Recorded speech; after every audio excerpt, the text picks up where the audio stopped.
I'm going to start with my first question. So Genesis, can you share a little bit about where you started and what led you to become a business strategist and coach? Absolutely. So I started from humble beginnings. I started as a single parent, trying to do all the day-to-day things, working for corporate, managing anything and everything under the sun, doing both roles. And what I quickly realized was that that wasn't the life that I wanted to live. I didn't want to miss out on those really, really important things. I didn't want to miss all of the firsts. And so my answer to my question is what can I do was to jump into entrepreneurship and to jump in fully, completely, and absorb that space as my new lifestyle. I found myself in a variety of different ways struggling with time. I struggled with just how to get organized and how to really streamline things.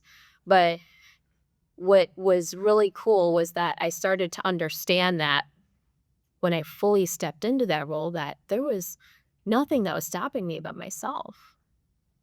I was my own potentially worst enemy because I was the one saying no to what was possible. There was no one else once I fully stepped into entrepreneurship saying, Genesis, you can't go to that networking event. You can't speak at that event. You can't be involved in that space. And it was incredibly empowering. And when I ended up meeting my husband, we had 3 more kids. We were struggling very much so in the beginning and again, continuing to navigate all the things, but I never let go of that vision of what freedom truly meant. And that freedom and accessibility to be able to have choices, to be able to do what I wanted to do meant more than anything else because that was priceless. That was the thing that allowed me to be able to go to the activities, to watch those first steps, to drop them off at school. And so realizing that and having that be my why was what kept everything at the forefront. Even when my husband was still selling shoes at the shoe store and I was working a different job to make up for some of the other things that weren't working out at night, we managed to come out on front and decide that, you know what? If we're together doing this thing, if we have this vision together, anything's possible. You just have to allow yourself to believe that it's possible. And so little by little, we started acquiring more bandwidth in terms of properties, gyms. We went out on a huge loan, took a big risk. And through those risks, again, we realized what was possible. And that's the point here. And that's what I really want to hit home today is that we don't always know how everything's going to work out. We don't always know how every step is going to come into play. But what we do know is that we have a powerful enough why behind us that that's what's going to keep us going. That's what's going to keep motivating us to keep putting one step in front of the other. So through all of those things and through the years, my husband and I are going to be celebrating our 10th anniversary, actually August 1st. We had tons of ups and downs, and it's been a roller coaster ride. But we are at the place now where we can really scale our business. We had at one point 6 gyms. Now we have 3. We just had our second exit. We exited at $2 million for our next 3 gyms. And we are putting the rest of that money into a fitness app. So we are on the verge of moving into that next phase. And it's super exciting because it just goes to show you that if you don't give up, you can come out on the other side on top. And you can have so many incredible things come to fruition. Taking care of our kids, being there for all the things, and managing life the way that we want to. And you can have that too. That's the next question. So, at what point did you realize that mindset played a critical component in scaling your business? Right away. I realized that mindset is absolutely essential in all the things. And you have to be able to say to yourself, I believe in this. I believe. Because if you don't believe, how are other people going to believe in you? Right? You have to be able to still fully step into that role strongly and confidently and be ready to go all in. Because again, if you are creating something and you're behind it, but you're kind of wishy-washy and you're not sure, then how's everybody else going to jump on board with you? I want to encourage everybody to be at the forefront in that leadership space, building, growing, and establishing the vision so that everybody knows why it's so important to you. All right, so you've worked with me. It's been a couple of years now that you and I have been working together. When we first started working together, what were some of the first things you noticed about my business that needed to change?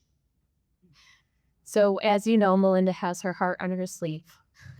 She's amazing. For everybody in this room, you know that she's just an incredible person.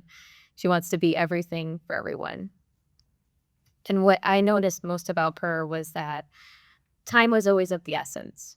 It's what so many of us deal with, is that the time management aspect of trying to just get through the day, trying to understand what is the next best thing, what do I prioritize, where do I go, how do we achieve all of this.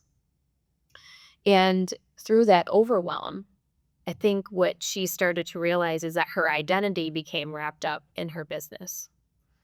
And what we started working through is that that's not who you are. You are not your business. You're so much more than that.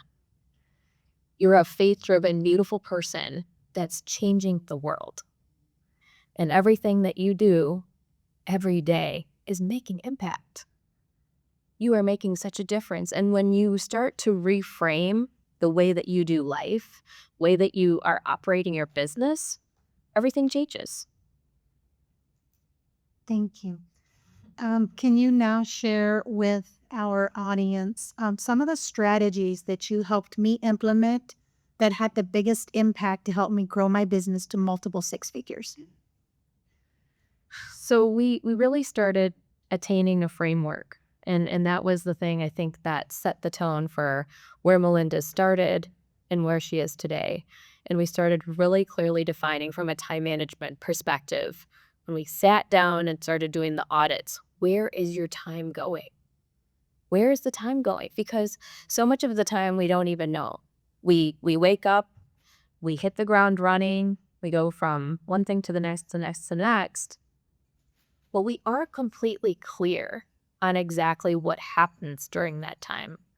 Yes, we might have our schedule mapped out. Yes, we might have an idea of what we experienced in the meetings, but what kind of results was I getting? How was I feeling? Was I really checking in with myself?